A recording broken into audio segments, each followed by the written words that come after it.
stage 4 breast cancer is really the least understood stage of breast cancer. And there's a lot of misinformation out there that I'd like to try to correct about it. So I said this earlier, but the treatment goals of early stage breast cancer, stage 0, which is non-invasive, meaning it's not capable of spreading.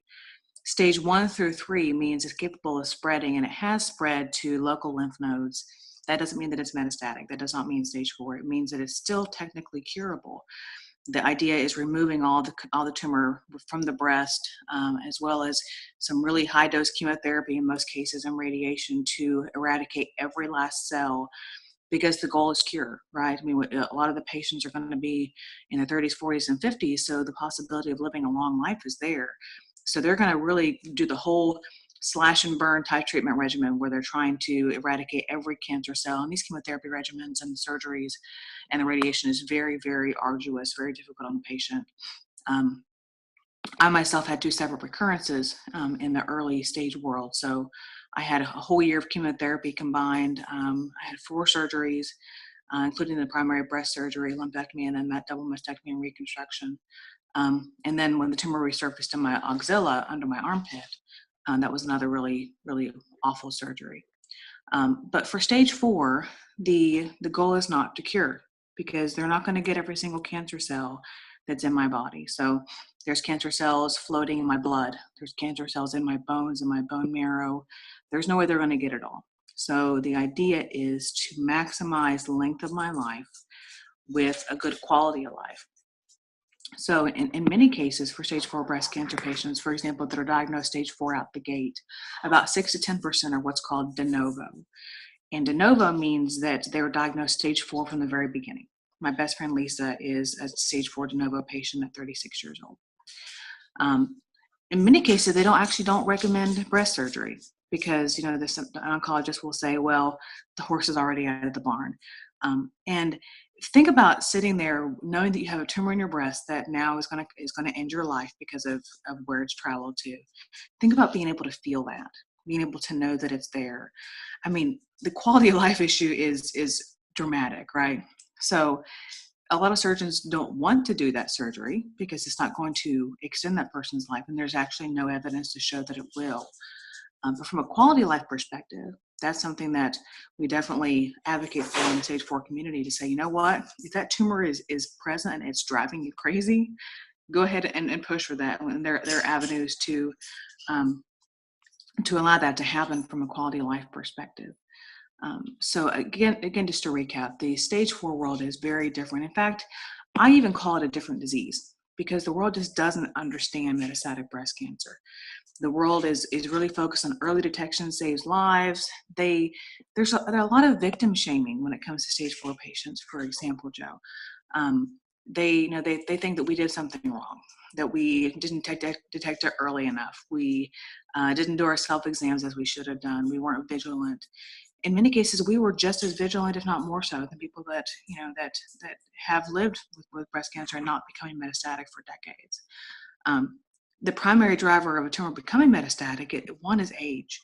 You can't change your age when you're diagnosed, because as a 20-year-old that had breast cancer, stage 1, I had a double risk of recurrence because of my age, because the cells that became malignant were healthier, thereby creating more resilient cancer cells. It's also more aggressive typically in younger people, all while balancing the fact that it's estrogen fed, and estrogen fed cancers actually grow slower. So it took about 5 years for it to show up in my bones, nearly every bone. But we're really trying to help the world understand that, you know what, the 30% that become metastatic, and that's what I'm part of, didn't do anything wrong. They have done the double mastectomies, they've done the 5 years of tamoxifen, they've done everything their doctor told them to do.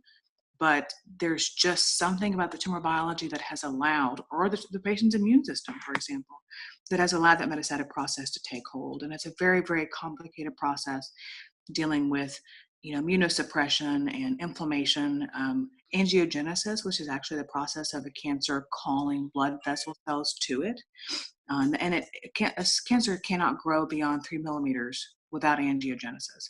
So oftentimes when you look at a mammogram and you see those little spiculated blood vessels coming out from it, that's what tells you definitely this is a tumor. This is a malignant tumor that, that is breast cancer, because non-tumors don't look that way on a scan, right?